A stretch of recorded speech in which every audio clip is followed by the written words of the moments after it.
आज के लेक्चर का टॉपिक है जलालुद्दीन फिरोज शाह खलजी 1290 से 1296 ईस्वी। प्रारंभिक जीवन। खलजी वंश के संस्थापक जलालुद्दीन का प्रारंभिक जीवन के विषय में कोई विस्तृत जानकारी प्राप्त नहीं होती। ऐसा कहा जाता है कि उनका जन्म एक साधारण परिवार में हुआ। पूर्वज काफ़ी पहले ही भारत आकर बस गए थे। शायद सुल्तान नसरुद्दीन के शासनकाल में उसने राजकीय सेवा प्रारंभ की थी। बाद में उसे शाही अंगरक्षक के पद की नियुक्ति मिली और कुछ समय बाद वे समाना का सूबेदार बना। यहाँ रहते हुए मंगोलों के विरुद्ध अपनी योग्यता, सैन्य प्रतिभा तथा पराक्रम का अच्छा परिचय दिया, जिसके चलते उनकी गणना योग्य सेनानायकों में की जाने लगी। केकू बाद ने उसे आरिज़ ममालिक का महत्वपूर्ण पद प्रदान किया और इसी समय से उनका तुर्की सरदारों से टकराव शुरू हो गया, जिसका अन्य खलजी क्रांति के साथ हुआ। अंत है वो खलजी क्रांति के साथ हुआ। 13 जून 1290 ईस्वी के दिन किलूगढ़ी में जलालुद्दीन का राज्याभिषेक हुआ और वहां फिरोज शाह की उपाधि के साथ सिंहासन पर बैठा। उस समय उसकी आयु 70 वर्ष की थी और सुल्तान बन जाने के बाद भी उसने दिल्ली में जाने का साहस नहीं किया। तुर्की सरदारों और दिल्ली की जनता इतनी जल्दी उसे मान्यता देने की मनोस्थिति में नहीं थी। सामान्य जनता उसे सिंहासन का अपहरणकर्ता मानती थी, परंतु जलालुद्दीन ने अपनी चारित्रिक श्रेष्ठता, उदारता और धार्मिक प्रवृत्ति के द्वारा शीघ्र ही लोगों का विश्वास जीत लिया।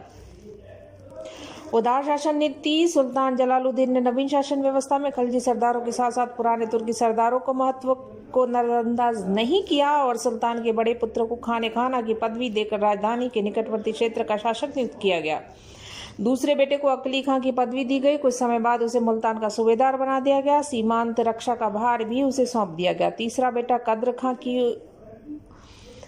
और अपने चाचा को ताजुल मुल्क का पदवी दिया गया। अपने बड़े भतीजे और दामाद अलाउद्दीन को अमीर तुजुक का पद और छोटे भतीजे अलमास बेग को अखूरे बेग का पद दिया गया। अपने भाई को योगेश खान की पदवी देकर आरिज़ ममालिक के पद पर नियुक्त किया।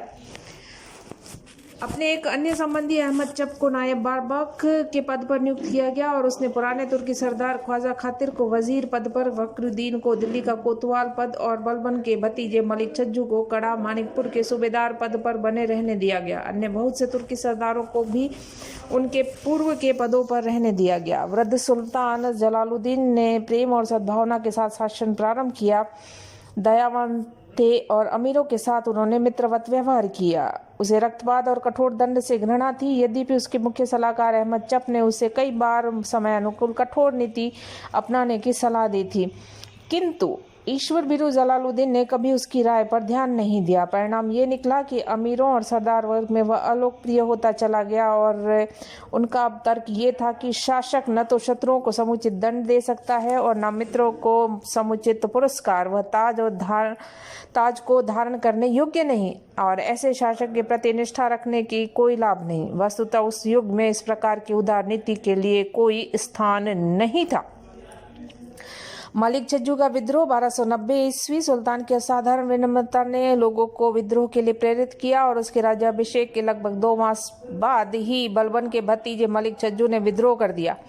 उसने सुल्तान मुगुसुद्दीन की उपाधि धारण की और कुछ अन्य तुर्की सरदार भी उसके साथ मिल गए और विद्रोह की सूचना मिलते ही जलालुद्दीन स्वयं विद्रोह को दबाने के लिए आगे बढ़ा और सुल्तान के पुत्र अकली खां ने बाढ़ से भरी काली नदी को पार कर दिया और विद्रोहियों पर अचानक आक्रमण।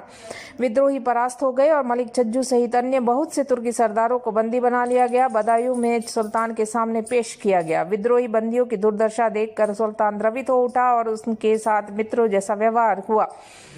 उनसे लज्जित तुर्की सरदारों से कहा गया कि आपने अपने पुराने सुल्तानों के वंशज का समर्थन करने के लिए तलवार उठाकर बेईमानी का नहीं अपितु ईमानदारी का काम किया है। सुल्तान के पुत्रों ने उसकी नीति का विरोध किया, परंतु सुल्तान का एक ही तर्क था कि सल्तनत के लिए वह मुसलमानों का रक्त बहाने के लिए तैयार नहीं है। अकली खां को मुल्तान की सूबेदारी देकर मुल्तान भेज दिया गया और मलिक छज्जू को भी उसे की देखरेख में रखा गया। कड़ा मानिकपुर की सूबेदारी अलाउद्दीन खलजी को प्रदान की गई और अन्य विद्रोहियों को क्षमा दे दी गई।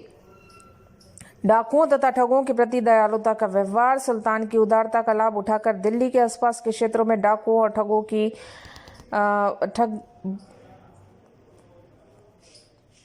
उनकी गतिविधियों से जनता में भय व्याप्त हो चुका था। सुल्तान के आदेश के विरुद्ध कार्यवाही की गई और उन्हें पकड़कर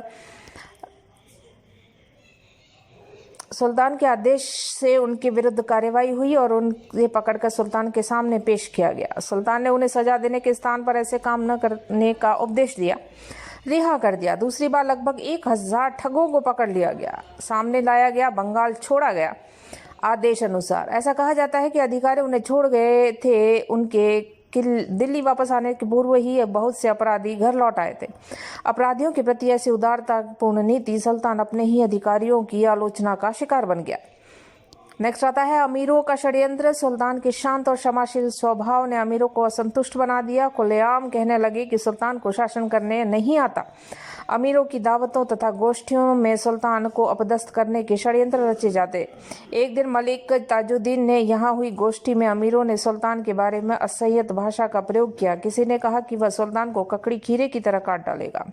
किसी ने सुझाव दिया कि उसे पदच्युत ताजुद्दीन को सुल्तान बना देना चाहिए। जब जलालुद्दीन के पास उसकी जानकारी पहुंची तो उसे क्रोध चढ़ा और उसने दरबार में अमीरों को फटकारा लगाई और साथ ही अपने साथ लड़ने का निमंत्रण भी दिया, परंतु अंत में सभी को क्षमा कर दिया गया। दंड स्वरूप उन अमीरों को 1 वर्ष तक उनके जागीरों में रहने के आदेश जारी कर दिए गए।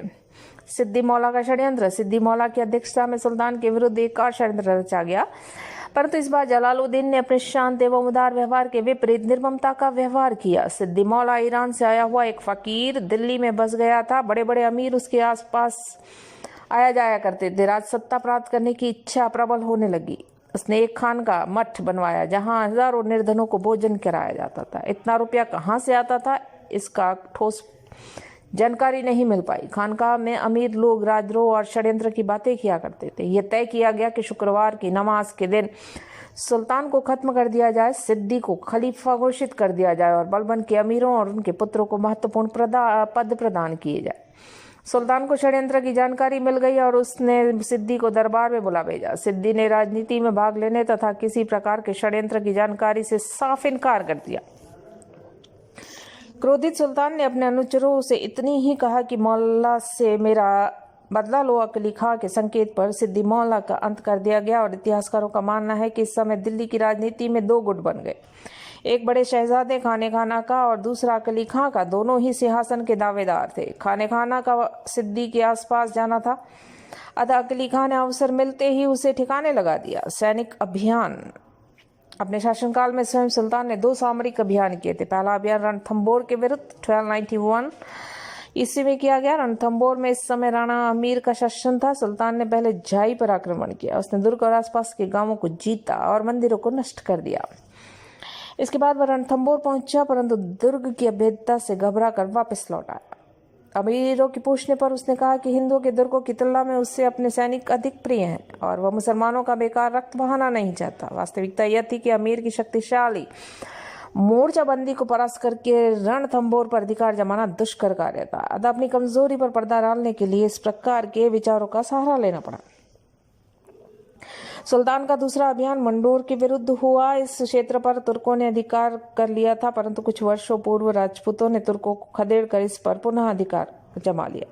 इस बार सुल्तान को सफलता मिली। मंडोर पर शाही सेना का अधिकार हो गया। मंगोलों के विरुद्ध अभियान 1292 ईस्वी में अब्दुल्ला के नेतृत्व में मंगोलों ने भारत पर आक्रमण कर दिया।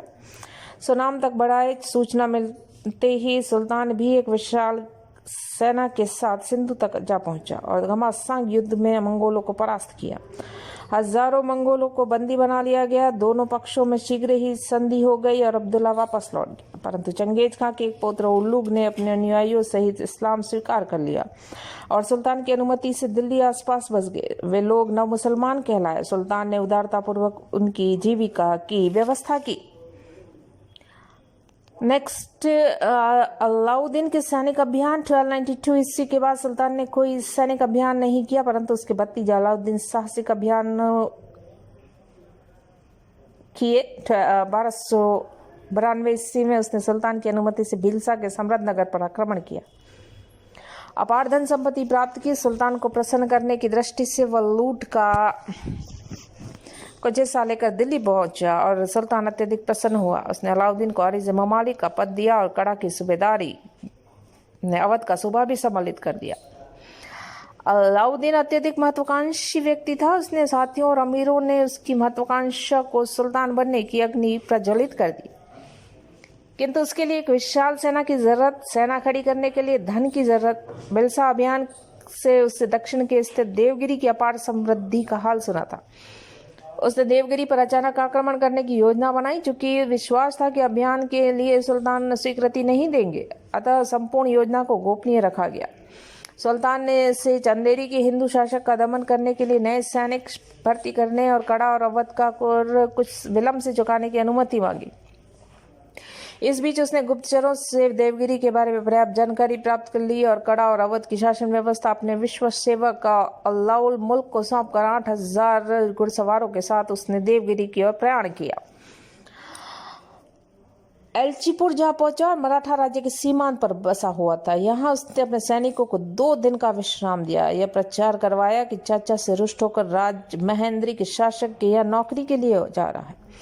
देवगिरी के राजा रामचंद्र देव को जब अलाउद्दीन के आकस्मिक आक्रमण की सूचना मिली तो वो घबरा गया, क्योंकि राज्य की मुख्य सेना उसके बड़े लड़के के साथ दक्षिण की ओर जा चुकी थी। अतः उसने दुर्ग के भीतर रहकर अलाउद्दीन का सामना करने का निश्चय कर लिया। अलाउद्दीन शीघ्र ही नगर में आ घुसा और लूटमार से नगर में आतंक फैला दिया। अफवाह भी ये फैला दी गई कि मुख्य सेना के साथ उसका चाचा दक्षिण विजय के लिए पीछे आ रहा है। रामचंद्र देव ने थोड़े दिनों तक तो सामना किया, परंतु शीघ्र ही प्रतिकूल स्थिति को देखते हुए समझौते की बातचीत शुरू कर दी। अलाउद्दीन पर्याप्त धन मिल जाने के बाद वापस लौट जाने का वचन दिया। रामचंद्र देव ने अलाउद्दीन की मांग के अनुसार उसे धन दे दिया। अलाउद्दीन वापसी की तैयारी शुरू ही कर रहा था कि रामचंद्र देव का पुत्र शंकर देव सेना सहित लौट आया और उसने अलाउद्दीन को धन वापस कर चुपचाप लौट जाने की धमकी दी। अलाउद्दीन ने दुर्ग की नाकेबंदी की और 1,000 घुड़सवारों को छोड़कर शेष सेना के साथ शंकर देव की सेना पर आक्रमण कर दिया। मराठा सेना ने खलजी सेना को हराकर छिन्न-भिन्न कर दिया और तभी नुसरत खान ने खतरे को भांपते हुए दुर्ग की घेराबंदी उठाकर 1,000 घुड़सवार सेना के साथ युद्ध में प्रवेश कर दिया। मराठों ने अलाउद्दीन की अफवाह को सत्य मानकर यह समझ लिया कि दिल्ली की मुख्य सेना आ पहुंची है और वे घबराकर मैदान से भाग खड़े हुए और इस प्रकार अलाउद्दीन हारी हुई बाजी जीत गया। अब उसने दुर्ग की मजबूत नाकेबंदी कर दी और दुर्भाग्यवश दुर्ग में रसद की भारी कमी पैदा हो गई। परिणाम स्वरूप रामचंद्र देव को पुनः संधि के लिए विवश होना पड़ा और अलाउद्दीन ने इस बार पहले से कहीं अधिक धन की मांग रखी और एलचीपुर क्षेत्र की वार्षिक आय प्रतिवर्ष दिल्ली भेजने की शर्त रखी। राजा को सभी शर्तें माननी पड़ी। अलाउद्दीन इस अभियान में कितनी धन संपदा ले गया, इसका लेखा जोखा करना असंभव, परंतु ये अभियान उसके जीवन का एक महत्वपूर्ण घटना रही। अभियान से प्राप्त धन से वह साधन जुटा दिए जो सुल्तान पद प्राप्ति के लिए जरूरी थे। उसकी शानदार सफलता ने उसे एक सफल विजेता और निपुण सेनानायक सिद्ध कर दिया। कड़ा से सैकड़ों मील दूरी अनजान रास्तों से होकर देवगिरी पर विजय प्राप्त करना, उसके सैनिक प्रतिभा का और संपूर्ण योजना का गोपनीयता के साथ अमल में लाना उसकी चालाकी का सबूत था और आगे की घटनाओं ने उसकी द्रुतता को और भी ज्यादा उजागर कर दिया। सुल्तान जलालुद्दीन की हत्या। देवगिरी अपार धन संपदा के साथ अलाउद्दीन तेजी से कड़ा की ओर आगे बढ़ा। सुल्तान ग्वालियर में ठहरा हुआ था। यहीं पर पहली बार उसने जानकारी मिली कि अलाउद्दीन ने उसे पीछे बिना ही अब तक क्या किया और कितनी संपदा के साथ वापस लौट रहा है। मलिक अहमद चप ने सुल्तान को सलाह देते हुए निवेदन किया कि चूंकि धन मनुष्य को उन्मत्त बना देता है, अलाउद्दीन पुराने विद्रोही अमीरों से घिरा हुआ है, अतः आपको आगे बढ़कर रास्ते में ही रोककर धन संपत्ति पर अधिकार कर लेना चाहिए। परंतु सुल्तान ने उसकी सलाह पर ध्यान नहीं दिया। दिल्ली वापस लौट गया। अलाउद्दीन शाही दरबार में उपस्थित अपने अलमास बेग से दरबार की सारी सूचनाएं उसे मिलती रही और सुल्तान को भुलावे में रखते हुए देवगिरी पर आक्रमण करने के लिए उसने क्षमा मांग ली और क्षमा मिलते ही संपूर्ण संपत्ति के साथ दिल्ली आकर सुल्तान की सेवा में उपस्थित होने का वचन दिया। सुल्तान ने इस बार भी अलाउद्दीन का विश्वास कर लिया और अलाउद्दीन कुशलतापूर्वक काना मानिकपुर पहुंच गया और उसके बाद उसने अत्यधिक कुशलतापूर्वक तैयारी की और योजना अनुसार सुल्तान को कड़ा आने के लिए राजी कर लिया। सुल्तान ने सेना सहित कड़ा के लिए प्रस्थान किया। अलाउद्दीन ने कुछ चक्र रचकर शाही सेना को गंगा के दूसरे किनारे ही रहने दिया और सुल्तान को कुछ निशस्त्र अमीरों के साथ गंगा के इस पार लाया गया, जहां अलाउद्दीन अपनी सेना सहित उसके स्वागत के लिए खड़ा था। सुल्तान की नाव किनारे पर पहुंचने पर अलाउद्दीन नाव पर चढ़कर सुल्तान से क्षमा याचना मांगी। सुल्तान ने उसे गला लगाकर उसे माफ कर दिया। इसके बाद जब सुल्तान नाव से उतरने के लिए आगे बढ़ा तभी अलाउद्दीन ने संकेत पर सुल्तान पर घातक प्रहार कर दिया गया। सुल्तान ने अलाउद्दीन को कोसते हुए भागने का प्रयास किया, परंतु उसे तत्काल मौत के घाट उतार दिया गया। मलिक फखरुद्दीन के अलावा नाव में सवार सुल्तान के अन्य सभी अमीरों को मौत के घाट उतार दिया गया। इसके बाद शाही सेना पर आक्रमण करके उसे खदेड़ दिया गया। अहमद चप शेष सेना के साथ दिल्ली पहुंचने में सफल रहा। 20 जुलाई 1296 ईस्वी में अलाउद्दीन ने अपने आप को सुल्तान घोषित कर दिया और मृत सुल्तान के कटे हुए सिर को, जिसमें से रक्त टपक रहा था, एक भाले पर टांग कर इधर उधर घुमाया गया।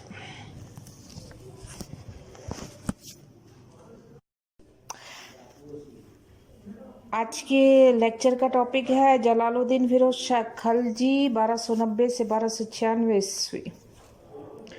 प्रारंभिक जीवन। खलजी वंश के संस्थापक जलालुद्दीन का प्रारंभिक जीवन के विषय में कोई विस्तृत जानकारी प्राप्त नहीं।